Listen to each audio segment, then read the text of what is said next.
Assalamualaikum warahmatullahi wabarakatuh. Waalaikumsalam warahmatullahi wabarakatuh. Alhamdulillah rabbil alamin wa sallallahu wa sallam wa barak ala abdihi wa rasulih Muhammadin wa ala alihi wa sahbihi ajma'in. Amma ba'du. Allahumma alhimna rushdana wa qina syurura anfusina.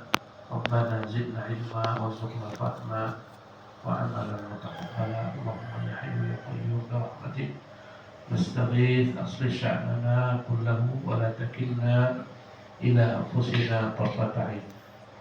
Yang saya muliakan para al-ikhwatu asy-syabab, para pemuda, yang saya muliakan para kawan-kawan sekalian berjamaah masjid di Depok. Alhamdulillah pagi hari ini Allah kumpulkan kita bersama di masjid Al-Mu'min yang penuh keberkahan ini. Subhanallah. Dan kami telah berinteraksi dengan masjid ini sejak tahun 2005 hingga sekarang. Cepatnya hari berlalu, masa berganti. Ya sudah berpuluh tahun kita kemari, setiap saat ada saja berbagai macam perkembangan dakwah, masya Allah. Dan sebentar lagi akan kita lihat masjid yang megah akan berdiri dengan taufik Allah dan bantuan kaum muslimin dan termasuk sekalian. Alhamdulillah pada pagi hari ini ada satu hadis Nabi yang mulia sallallahu yang akan menjadi topik pembahasan kita. Semoga Allah memberikan kepada kita keberkahan dalam memahaminya, kemudian mengamalkan kandungan-kandungan yang terdapat dalamnya. Di mana Nabi kita yang mulia sallallahu alaihi wasallam bersabda, "Al-mu'minul qawiyyu khairun wa ahabbu ila Allah minal mu'minul dhaif." Berkata Rasulullah SAW, seorang mukmin yang kuat itu lebih baik dan lebih dicintai Allah daripada mukmin yang lemah. Wa fi kullin khair. Dan setiap mereka itu ada padanya kebaikan. Ini menunjukkan kepada kita, kawan sekalian, iman itu tidak satu bagian. Iman itu bertingkat-tingkat.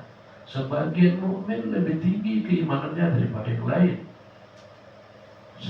Setiap kali mukmin lebih tinggi imannya, maka dia lebih baik dan lebih dicintai Allah Subhanahu wa taala dibandingkan mukmin yang di bawahnya. Walaupun semuanya padanya ada kebaikan. Sebagaimana kita yakini Ahlussunnah meyakini al-iman yazid wa yanqus. Iman itu bertambah dan berkurang. Yazidu bil taati wa yanqusu bil ma'siyah. Bertambah dengan taat, berkurang dengan maksiat. Ya, maka kita sini satu majelis, ya, tapi tak sama iman-iman kita di sisi Allah SWT. Semakin tinggi iman, semakin baik dan semakin dicintai oleh Allah Subhanahu wa taala. Walaupun semuanya kita itu adalah orang-orang yang Allah cintai, dalam diri kita itu ada kebaikan.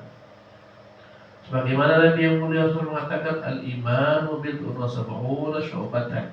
Iman itu 70 cabang lebih. A'laha, yang tertingginya adalah qaul la ilaha illallah. Ucapan la ilaha illallah. Inilah tauhid.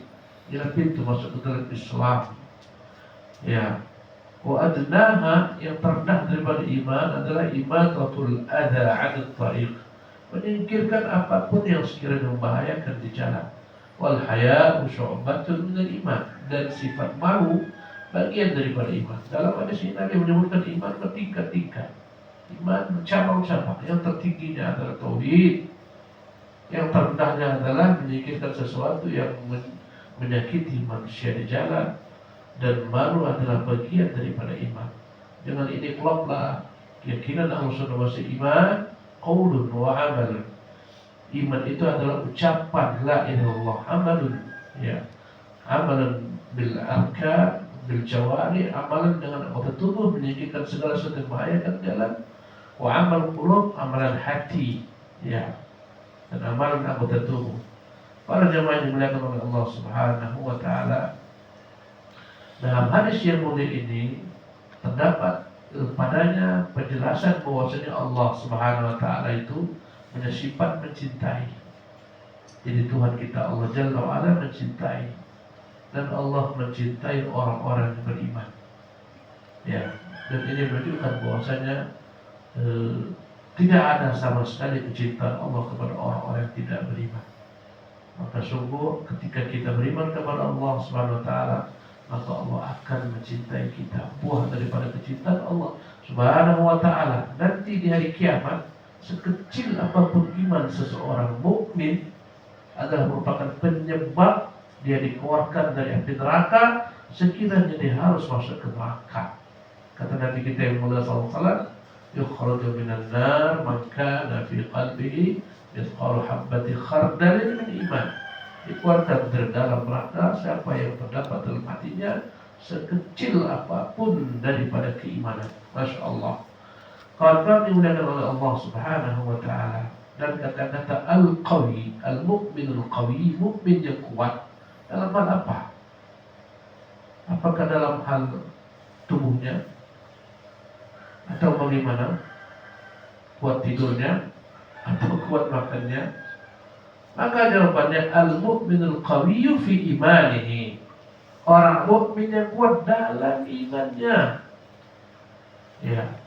Itu lebih baik dan lebih dicintai Allah Subhanahu wa taala daripada mukmin yang lemah. Lemah dalam hal apa?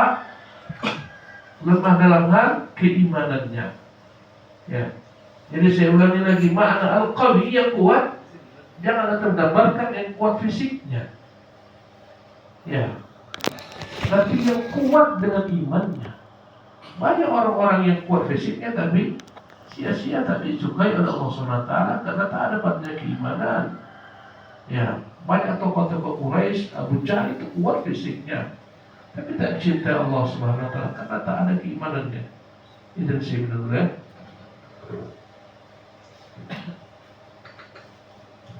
Jadi Ustaz, tak berguna kami, tubuh kami itu kuat. Saya katakan tidak demikian. Bila mana tubuhmu kuat, dengan tubuh yang kuat engkau dapat menambah keimananmu, maka engkau dalam kebaikan.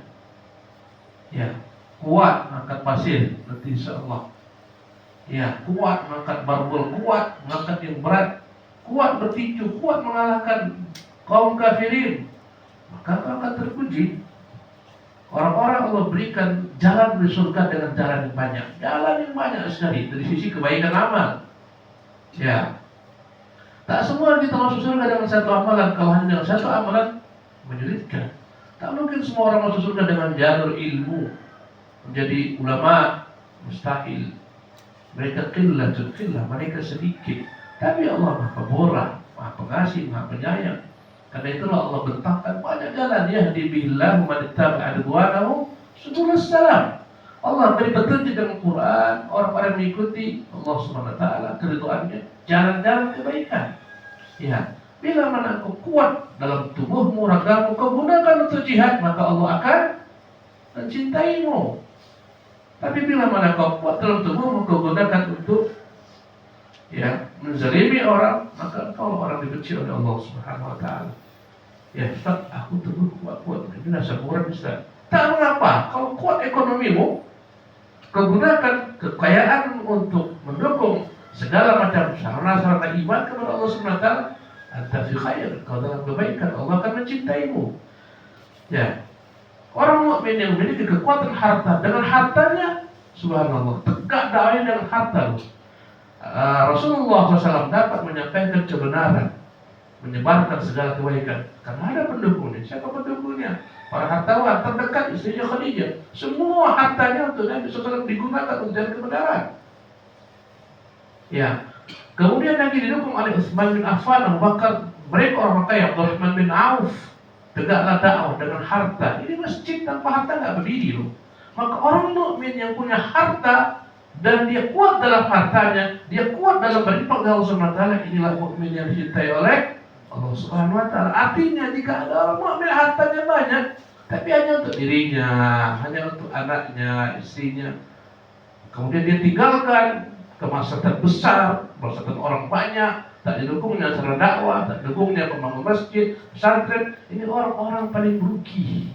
Subhanallah. Jangan hartamu kau harapkan dengan jadi Allah SWT jadilah seorang mukmin yang kuat pada hartanya.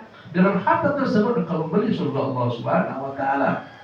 Maka jika ada dua mukmin sama-sama hartawan, mana yang lebih Allah cintai? Yang lebih kuat infaknya, sedekahnya.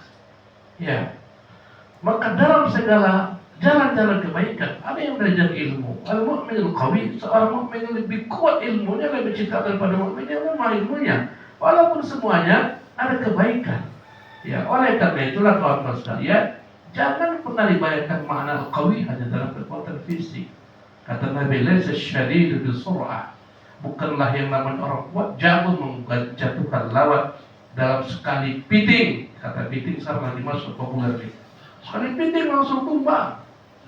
Ya, laisa syadidu bisur'ah. Orang kuat bukan yang dia dapat menumbangkan lawan sebentar. Walakinna syadid man yamliku nafsahu 'inda al-ghadab. Orang yang kuat adalah orang yang mampu mengontrol emosinya. Bila mana dia mampu melampiaskan emosinya, dapat dihabisi orang menzaliminya. Ya, dapat dia membalaskan kemarahan hatinya, tapi dia tahan kata Allah SWT. Inilah sebaik-baik mukmin yang disebutkan dalam surah Al-Imran, wal kadhiminal ghaidha, orang yang dapat menahan kemarahan. Dia mampu tempeleng istrinya, dia mampu tempeleng anaknya, dia tahan. Ya, dia mampu menghabisi lawannya, musuhnya, tapi karena faktor dendam dia tahan jiwanya. Maka ini menunjukkan kepada kita bahwa kekuatan itu ada pada kekuatan iman, dan iman ini banyak cabang-cabangnya, 70 cabang lebih. Setiap cabang-cabang iman ini bila mana engkau kuat padanya, engkau akan dicintai oleh Allah Subhanahu wa Ta'ala. Jadi enggak ada pemahaman belum master cuman Allah cinta. Enggak, kuat imanmu, keyakinanmu kepada Allah Subhanahu wa Ta'ala, kuat amal ibadahmu, kuat baca Qur'anmu, kuat zikirmu, kau dapat mengalahkan orang-orang yang tubuhnya kuat tapi tak mengamalkan apa yang kau amalkan. Subhanallah. Makanya kata Nabi, wa fi kullin khair. Semuanya itu ada kebaikan. Tetapi hendaklah setiap orang berusaha menambah kebaikannya supaya bertambah cinta Allah kepadanya. Setiap hari kita sedang berusaha kawan-kawan sekalian naik jenjang. Jenjang apa? Jenjang keimanan agar bertambah Allah Subhanahu wa Ta'ala mencintai kita. Kemudian kata Nabi yang mulia sallallahu telah menyebutkan bahwa Allah mencintai mukmin yang kuat, lebih baik daripada mukmin yang lemah. Kata Rasulullah sallallahu alaihi wasallam, pada setiap mereka ada kebaikan. Selanjutnya, ihris ala ma yanfa'uka. Berusahalah engkau melakukan segala sesuatu yang membawa manfaat bagi dirimu. Ini kata-kata ma yanfa'uka umum, ma ini ma'al mausulah umum. Berusahalah engkau mendatangkan segala kebaikan bagi dirimu. Kebaikan dibagi dua, satu kebaikan dunia, dua kebaikan agama. Karena hidup kita dunia dan akhirat agama. Maka segala kebaikan-kebaikan yang dapat mendatangkan bagimu baik dari perkara dunia maupun perkara akhirat, itu adalah kebaikan. Ya, ihris ala ma yanfa'uk. Berusaha engkau maksimal sekuatmu, sedaya mampumu, ala ma yanfa'uka, untuk melakukan segala sesuatu yang dapat membawa manfaat bagimu, baik dalam bab dunia, bekerja, suami istri, itu fi khair. Ya, membuat berbagai macam perkara-perkara yang dapat membawa manfaat bagi manusia. Ya, dalam segala bab kebaikan itu fi khair. Ya, jadi kawan-kawan sekalian, apapun kebaikan dunia, kau berjual beli, kau berdagang, kau bercocok tanam, kau bekerja di lautan, kau menjadi nelayan, kau memancing ikan, semuanya ini khair. Mancing ikan khair enggak? Khair. Dapat ikan, bawa pulang, senang, menyenangkan orang, kebaikan. Ya, ditarik oleh ikan, hati kita bahagia, senang, tentram, hilang segala macam beban.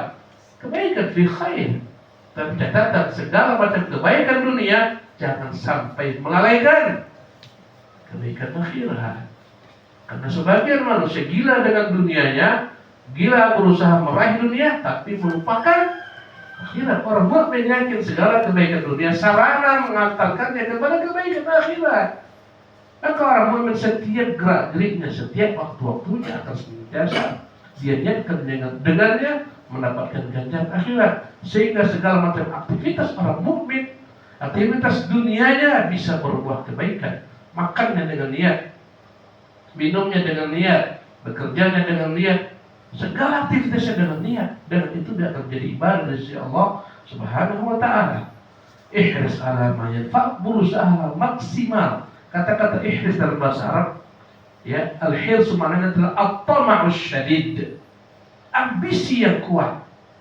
Kita disuruh untuk memiliki ambisi yang kuat untuk mencapai segala sesuatu yang bermanfaat bagi kita.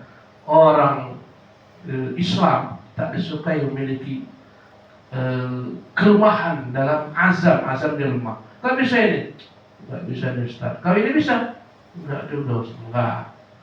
Berusahalah, ihris ala ma yanfa'uka. Sungguh-sungguhlah dalam berusaha maksimal. Dan dalam berusaha apapun yang datangkan maslahat bagimu, baik dalam perkara duniamu maupun akhiratmu, jangan lupakan berikutnya. Wasta'in. Ihris ala ma yanfa'uka wasta'in billah. Selalulah engkau bergantung kepada Allah. Dua hal ini tak boleh lepas. Berusaha sungguh-sungguh, berdoa sungguh-sungguh. Sebagian orang berusaha sungguh-sungguh tapi tak berdoa, lupa Allah SWT. Orang yang berusaha sungguh-sungguh tanpa berdoa, bergantung kepada Allah, akan melahirkan korun yang baru. Yang mengatakan innama utitu al-ilm min indi, ini semua karena hartaku. Orang seperti ini akan Allah SWT hinakan suatu saat kelak. Ya, banyak orang-orang yang semacam ini, dia bangga dengan kekuatannya, fisiknya, ilmunya, hartanya, dia lupa Allah, tidak beristighfar kepada Allah. Ujungnya adalah Allah akan hinakan dia. Yang sebagian manusia kuat, doanya kuat, masjid tak pernah tinggal, tapi amalnya kurang. Doa kuat, amal kurang.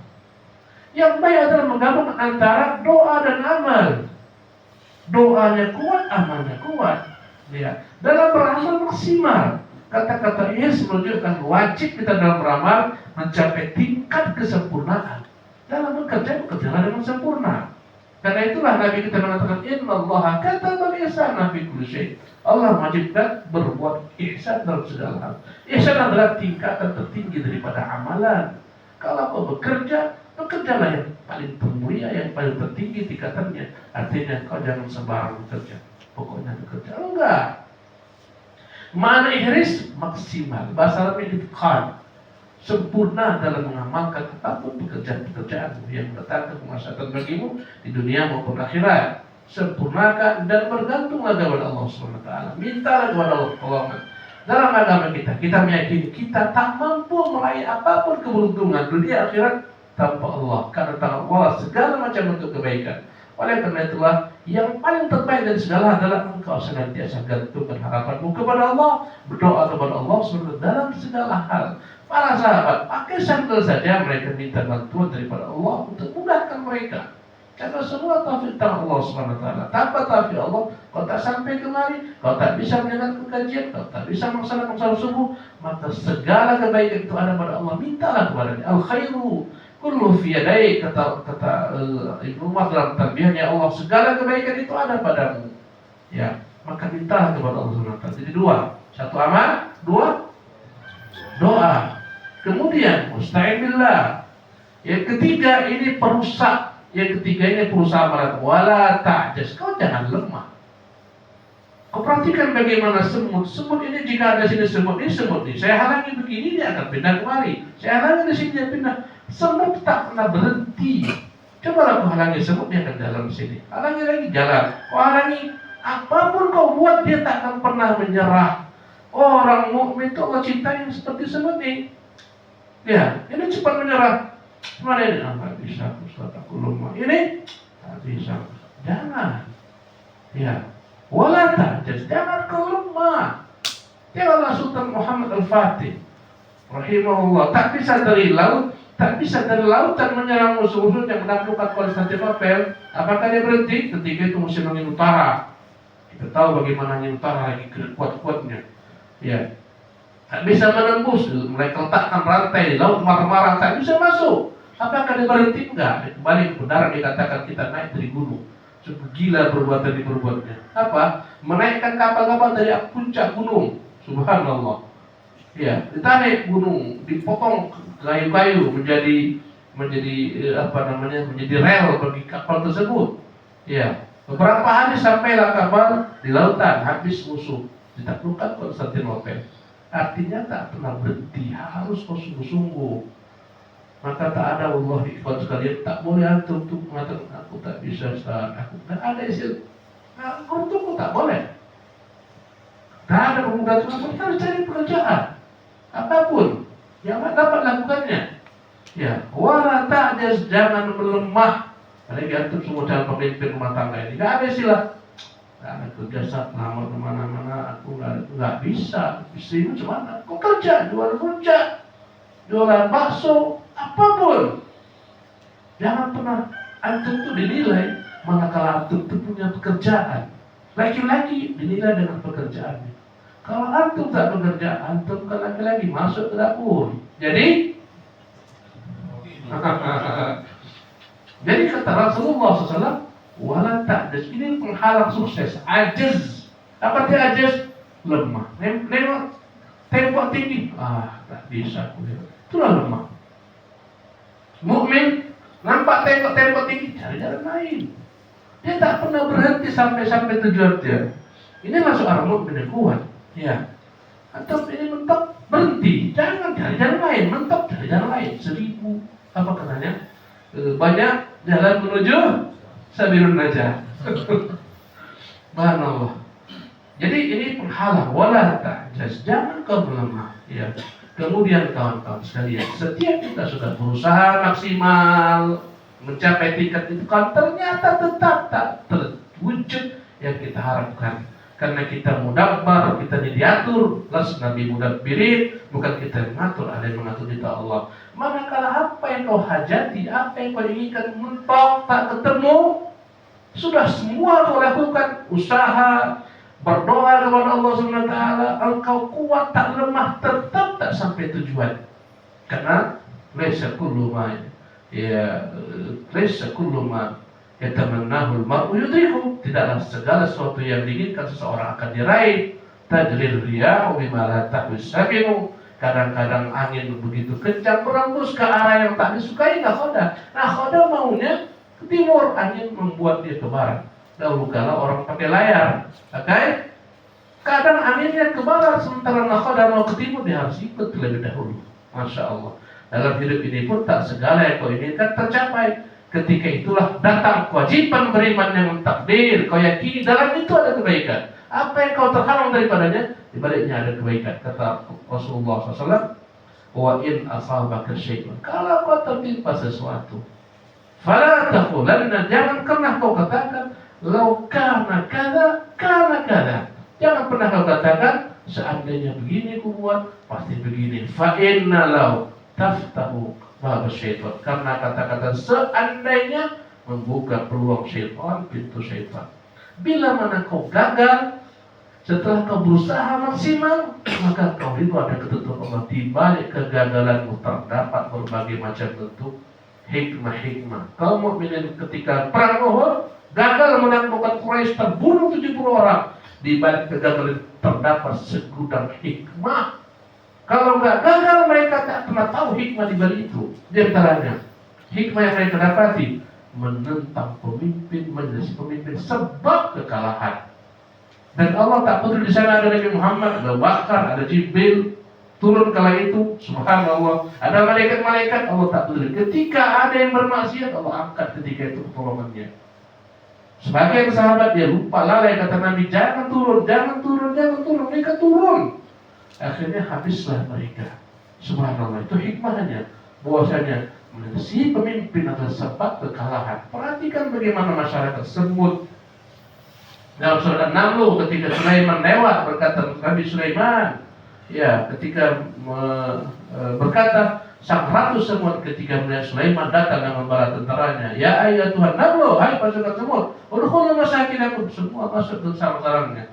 La yahtimannakum Sulaiman wa junuduhu wa hum la yashurun. Jangan sampai Sulaiman lewat dengan bala tentara dan mereka enggak sadar keterjadiannya. Masuk. Seketika masuklah semua semut ke dalam sarang-sarangnya. Selamat mereka. Selamat karena mengikuti pemimpin. Ya, kaum muslimin ketika perang Uhud, Allah beri banyak pelajaran. Bahwasanya nasi perintah akan mengganggu. Subhanallah. Harus taat dan tunduk kepada perintah pemimpin ketika dipilih menjadi pemimpin. Dan ini adalah merupakan akidah kita kaum mukminin. Di balik ini terdapat berbagai hikmah. Apa? Ujian kesabaran. Ketika ada perang Uhud, ketika itu dipahamilah bahwasanya ini mukmin dan kafir. Berbedalah ketika itu. Padahal 1000 orang di tengah jalan 300 orang munafik kuat meninggalkan pasukan. Dengan Uhud lah diketahui mana mukmin, mana kafir, mana yang salih jujur, mana yang kadhib berdusta. Jadi segala macam bentuk ujian, kegagalan dibaliknya ada hikmah. Ketika itu ada sebagian sahabat menjadi syuhada, masuk dalam Quran. Allah Subhanahu wa taala angkat derajat mereka dalam Quran. Ini semua hikmah-hikmah dibalik kegagalan. Dalam hidup kita penuh dengan kegagalan. Ketika kau gagal setelah kau maksimal, harus dibawa ketentuan Allah. Jangan katakan seandainya gini, pasti begitu. Enggak usah, katakan sudah takdir. Kata Allah Masya Fa'al. Ya, dan itu kau ridwan, itu kau lapang, kau pun yakin dengan Allah senantiasa bersamamu. Allah SWT tak pernah membuat yang terburuk untukmu, Dia buat yang terbaik. Kegagalanmu adalah yang terbaik bagimu. Subhanallah. Kalau andai kata kau berprasangka baik kepada Allah, kata Rasulullah, Allah berfirman, "Ana inda dhanni 'abdi bi." Aku itu ada pada prasangka hamba padaku. Bila mana kau gagal, katakan ini yang terbaik bagiku, berhenti di situ, tak usah menyesal. Semuanya sudah tentukan, tapi kau harus benar-benar dari awal maksimal berusaha, berdoa maksimal, bergantung kepada Allah dan jangan lemah. Demikianlah kawan-kawan sekalian, ya, kajian kita pada pagi hari ini, kajian tentang hadis untuk para pemuda. Dalam agama yang pemuda itulah yang mengambil porsi terbanyak dalam berdakwah. Karena orang-orang tua itu berat berdakwah 70 tahun, udah payah, 80 tahun. Ya bergerak udah payah, udah sulit, mata sudah rapuh dan semacamnya. Karena itulah umur terbaik adalah masa pemuda syabab. Ya, dan kau perhatikan dalam Quran, Allah memuji Ashabul Kahfi, kata Allah, innahum fityatun amanu, mereka adalah pemuda yang beriman dengan Tuhan mereka. Dan kau lihat bagaimana barisan para sahabat, semuanya syabab. Orang yang tua itu berat, karena banyak kelemahan mereka, tapi dalam perkara pengalaman, perkara ilmu, kau rujuk kepada mereka. Oleh karena itu, kawan-kawan sekalian, antara syabab dan syuyukh, mereka harus nanti saling bersama-sama. Ya, syuyukh sudah emosinya sudah selesai daripada emosi wakil, mereka stabil atau masih merujuk kepada syuyukh. Ya, karena syabab masih dalam ya emosi yang tak labil, pengalaman yang pendek, pengalaman yang sedikit, harus nantiasa ya dengan syuyukh. Maka dalam Islam keduanya harus selalu dihubungkan antara syuyukh dan syabab. Tapi di sini tidak ada yang syuyukh, semuanya di sini syabab. Wallahu tabaraka ta'ala alam. Assalamualaikum warahmatullahi wabarakatuh.